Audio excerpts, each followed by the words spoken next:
بسم اللہ الرحمن الرحیم۔ پیارے دوستو، آج کی ویڈیو میں ہم سیرت النبی صلی اللہ علیہ وسلم کے 5واں پارٹ نشر کریں گے۔ آج کی ویڈیو میں ہم یہ بھی بتائیں گے کہ کعبہ میں حجر اسود کس نے رکھا تھا۔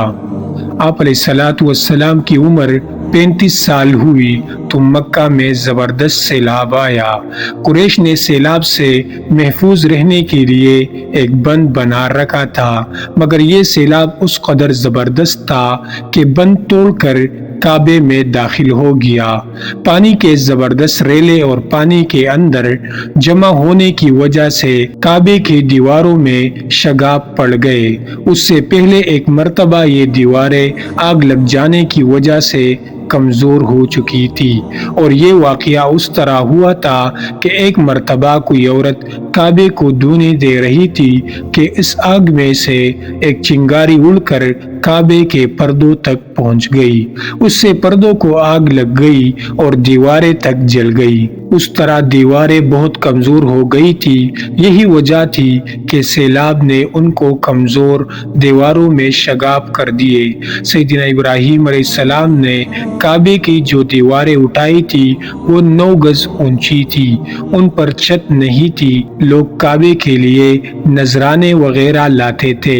یہ نذرانے کپڑے اور خوشبوئی وغیرہ ہوتی تھی۔ کعبے کے اندر جو کنواں تھا، یہ سب نذرانے اس کنویں میں ڈال دیے جاتے تھے۔ کنواں اندرونی حصے میں دائیں طرف تھا، اس کو کعبے کا خزانہ کہا جاتا تھا۔ کعبے کے خزانے کو ایک مرتبہ ایک چور نے چرانے کی کوشش کی۔ چور کنویں ہی میں مر گیا۔ اس کے بعد اللہ تعالیٰ نے اس کی حفاظت کے لیے ایک سام کو مقرر کر دیا۔ یہ سام کنویں کی منڈیر پر بیٹھا رہتا تھا، کسی کو خزانے کے نزدیک نہیں آنے دیتا تھا۔ قریش بھی اس سے خوف زدہ رہتے تھے۔ اب جب کہ کعبہ کی دیواروں میں شگاف پڑ گئے اور نئے سرے سے اس کی تعمیر کا مسئلہ پیش آیا تو اللہ تعالیٰ نے ایک پرندے کو بھیجا، وہ اس سام کو اٹھا لے گیا۔ یہ دیکھ کر قریش کے لوگ بہت خوش ہوئے۔ اب انہوں نے نئے سرے سے کعبے کی تعمیر کا فیصلہ کر لیا اور پروگرام بنایا کہ بنیادیں مضبوط بنا کر دیواروں کو زیادہ اونچا اٹھایا جائے، اس طرح دروازے کو بھی اونچا کر دیا جائے تاکہ کعبے میں کوئی داخل نہ ہو، صرف وہی شخص داخل ہو جسے وہ اجازت دے۔ اب انہوں نے پتھر جمع کیے، ہر قبیلہ اپنے حصے کے پتھر الگ جمع کر رہا تھا۔ چندہ بھی جمع کیا گیا۔ چندے میں انہوں نے پاک کمائی دی، ناپاک کمائی نہیں دی۔ مثلاً طوائفوں کی آمدنی، سود کی کمائی، دوسروں کا مال غصب کر کے حاصل کی گئی دولت چندے میں نہیں دی، اور پاک کمائی انہوں نے بلا وجہ نہیں دی تھی۔ ایک خاص واقعہ پیش آیا تھا جس سے وہ اس نتیجے پر پہنچے تھے کہ اس کام میں صرف پاک کمائی لگائی جائے گی۔ وہ واقعہ یوں تھا کہ قریشی سردار ابو وہب عمرو بن عابد نے جب یہ کام شروع کرنے کے لیے ایک پتھر اٹھایا تو پتھر اس کے ہاتھ سے نکل کر پھر اسی جگہ پہنچ گیا جہاں سے اسے اٹھایا گیا تھا۔ اس پر قریشی حیران و پریشان ہوئے۔ آخر خود وہب کھڑا ہوا اور بولا، اے گروہ قریش، کعبے کی بنیادوں میں سوائے پاک مال کے کوئی دوسرا مال شامل مت کرنا۔ بیت اللہ کی تعمیر میں کسی بدکار عورت کی کمائی، سود کی کمائی یا زبردستی حاصل کی گئی دولت ہرگز شامل نہ کرنا۔ یہ وہب نبی کریم صلی اللہ علیہ وسلم کے والد حضرت عبداللہ کا ماموں تھا اور اپنی قوم میں ایک شریف آدمی تھا۔ جب قریش کے لوگ خانہ کعبہ کی تعمیر کے لیے پتھر ڈھو رہے تھے تو ان کے ساتھ نبی کریم صلی اللہ علیہ وسلم بھی پتھر ڈھونے میں شریک تھے۔ آپ پتھر اپنی گردن پر رکھ کر لا رہے تھے۔ تعمیر شروع کرنے سے پہلے قریش کے لوگوں نے خوف محسوس کیا کہ دیواریں گرانے سے کہیں ان پر کوئی مصیبت نازل نہ ہو جائے۔ آخر ایک سردار ولید بن مغیرہ نے کہا، کعبہ کی دیواریں گرانے سے تمہارا ارادہ اصلاح اور مرمت کا ہے یا اس کو خراب کرنے کا؟ جواب میں لوگوں نے کہا، ظاہر ہے ہم تو مرمت اور اصلاح چاہتے ہیں۔ یہ سن کر ولید نے کہا، تب پھر سمجھ لو اللہ تعالیٰ اصلاح کرنے والوں کو برباد نہیں کرتا۔ پھر ولید ہی نے گرانے کے کام کی ابتدا کی، لیکن اس نے بھی صرف ایک حصہ ہی گرایا تھا کہ معلوم ہو جائے کہ ان پر کوئی تباہی تو نہیں آتی۔ جب وہ رات خیریت سے گزر گئی تب دوسرے دن سب لوگ اس کے ساتھ شریک ہو گئے اور پوری عمارت گرا دی، یہاں تک کہ اس کی بنیاد تک پہنچ گئے۔ یہ بنیاد ابراہیم علیہ السلام کے ہاتھ کی رکھی ہوئی تھی۔ حضرت ابراہیم علیہ السلام نے بنیادوں میں سبز رنگ کے پتھر رکھے تھے۔ یہ پتھر اونٹ کے کوہان کی طرح کے تھے اور ایک دوسرے سے جڑے ہوئے تھے۔ ان لوگوں کے لیے ان کو توڑنا بہت مشکل کام ثابت ہوا۔ دائیں کونے کے نیچے سے قریش کو ایک تحریر ملی۔ وہ تحریر سریانی زبان میں لکھی ہوئی تھی۔ انہیں سریانی زبان نہیں آتی تھی۔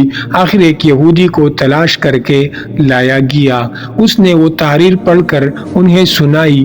تحریر یہ تھی، میں اللہ ہوں، مکہ کا مالک، جس کو میں نے اس دن پیدا کیا جس دن میں نے آسمان اور زمین کو پیدا کیا، جس دن میں نے سورج اور چاند بنائے۔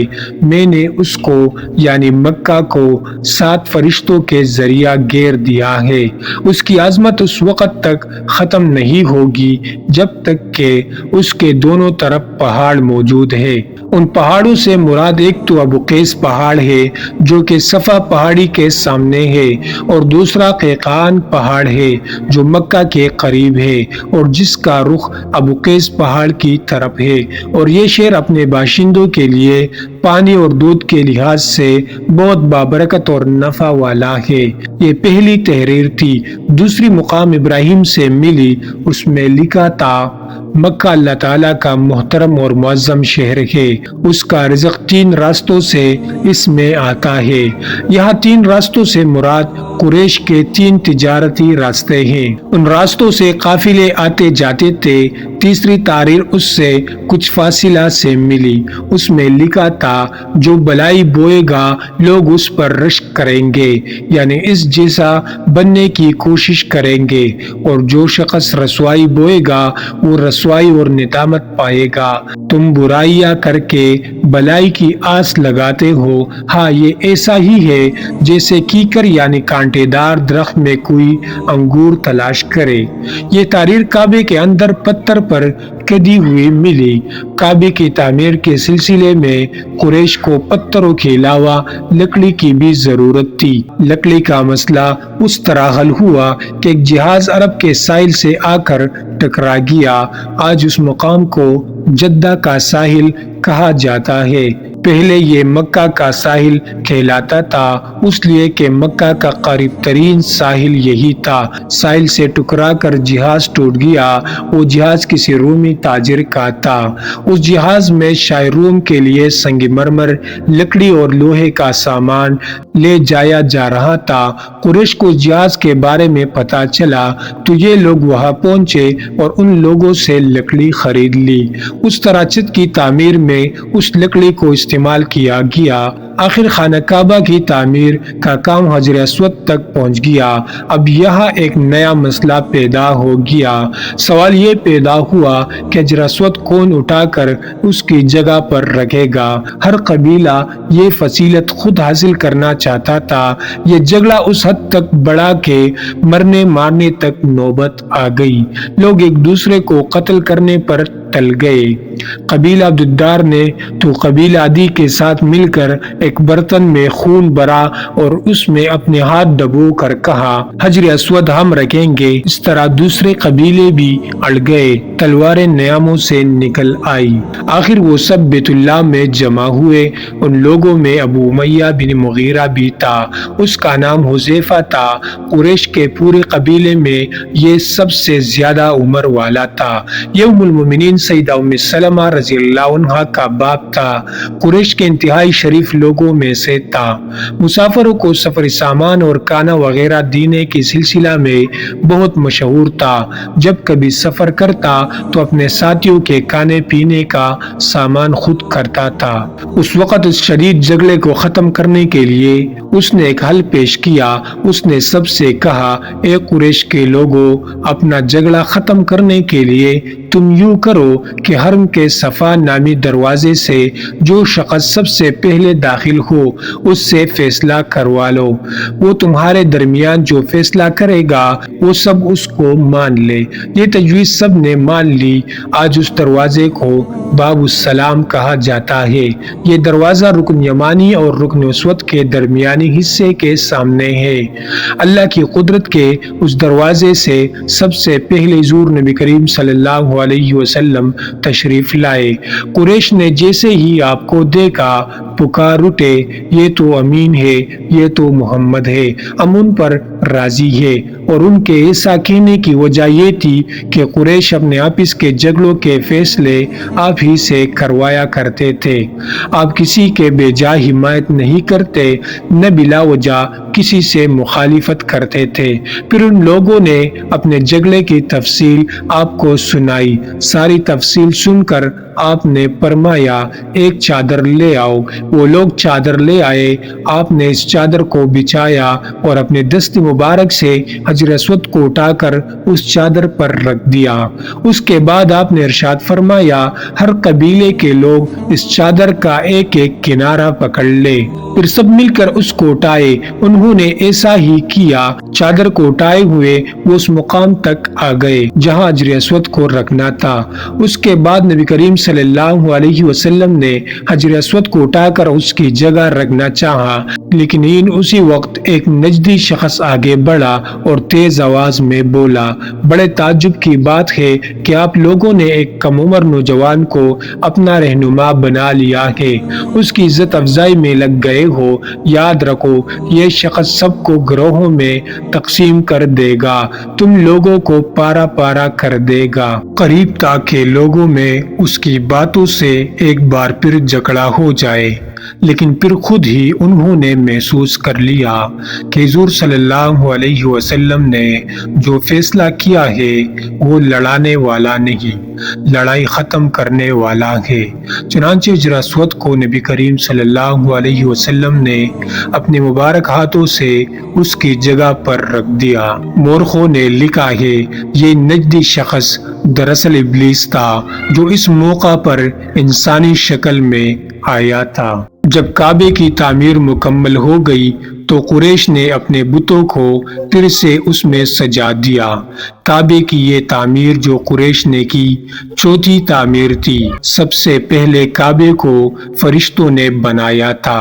بعض صحابہ نے فرمایا ہے کہ زمین و آسمان کو پیدا کرنے سے پہلے اللہ تعالیٰ کا عرش پانی کے اوپر تھا۔ جب عرش کو پانی پر ہونے کی وجہ سے حرکت ہوئی تو اس پر یہ کلمہ لکھا گیا، لا الہ الا اللہ محمد الرسول اللہ، اللہ تعالیٰ کے سوا کوئی معبود نہیں، محمد صلی اللہ علیہ وسلم اللہ تعالیٰ کے رسول ہے۔ اس کلمے کے لکھے جانے کے بعد عرش ساکن ہو گیا۔ پھر جب اللہ تعالیٰ نے آسمانوں اور زمین کو پیدا کرنے کا ارادہ فرمایا تو اس نے پانی پر ہوا کو بھیجا، اس سے پانی میں موجیں اٹھنے لگے اور بخارات اٹھنے لگے۔ اللہ تعالیٰ نے ان بخارات یعنی بھاپ سے آسمان کو پیدا فرمایا۔ پھر اللہ تعالیٰ نے کعبہ کی جگہ سے پانی کو ہٹا دیا، جگہ خشک ہو گئی۔ چنانچہ یہی بیت اللہ کی جگہ ساری زمین کی اصل ہے اور اس کا مرکز ہے۔ یہی خشکی بڑھتے بڑھتے 7 بر اعظم بن گئی۔ جب زمین ظاہر ہو گئی تو اس پر پہاڑ قائم کیے گئے۔ زمین پر سب سے پہلا پہاڑ ابو قبیس ہے۔ پھر اللہ تعالیٰ نے فرشتوں کو حکم فرمایا، زمین پر میرے نام کا ایک گھر بناؤ تاکہ آدم کی اولاد اس کے ذریعے میری پناہ مانگے۔ انسان اس گھر کا طواف کرے جس طرح تم نے میرے عرش کے گرد طواف کیا ہے تاکہ میں ان سے راضی ہو جاؤں۔ فرشتوں نے حکم کی تعمیل کی، پھر آدم علیہ السلام نے خانہ کعبہ کی تعمیر شروع کی۔ اس کے بعد حضرت ابراہیم علیہ السلام نے خانہ کعبہ کی تعمیر کی۔ اس طرح قریش کے ہاتھوں یہ تعمیر چوتھی بار ہوئی تھی۔ حضور اکرم صلی اللہ علیہ وسلم کی عمر مبارک 40 سال کے قریب ہوئی تو وحی کے آثار شروع ہو گئے۔ اس سلسلے میں سب سے پہلے آپ کو سچے خواب دکھائی دینے لگے۔ آپ جو خواب دیکھتے وہ حقیقت بن کر سامنے آ جاتا۔ اللہ تعالیٰ نے سچے خوابوں کا سلسلہ اس لیے شروع کیا کہ اچانک فرشتے کی آمد سے کہیں آپ خوفزدہ نہ ہو جائے۔ ان دنوں ایک بار آپ نے سیدہ خدیجہ رضی اللہ عنہا سے فرمایا، جب میں تنہائی میں جا کر بیٹھتا ہوں تو مجھے آواز سنائی دیتی ہے، کوئی کہتا ہے اے محمد اے محمد۔ ایک بار آپ نے فرمایا مجھے ایک نور نظر آتا ہے، یہ نور جاگنے کی حالت میں نظر آتا ہے، مجھے ڈر ہے اس کے نتیجے میں کوئی بات نہ پیش آ جائے۔ ایک بار آپ نے یہ بھی فرمایا اللہ کی قسم مجھے جتنی نفرت ان بتوں سے ہے اتنی کسی اور چیز سے نہیں۔ وہی کے لیے آپ کو ذہنی طور پر تیار کرنے کے لیے اللہ تعالیٰ نے فرشتے اسرافیل کو آپ کا ہمدم بنا دیا۔ آپ ان کی موجودگی کو محسوس تو کرتے تھے مگر انہیں دیکھ نہیں سکتے تھے۔ اس طرح آپ کو نبوت کی خوشخبریاں دی جاتی رہی، آپ کو وحی کے لیے تیار کیا جاتا رہا۔ پیارے دوستو، مزید اسلامک واقعات اور قصص الانبیاء کے لیے چینل کو ضرور سبسکرائب کریں۔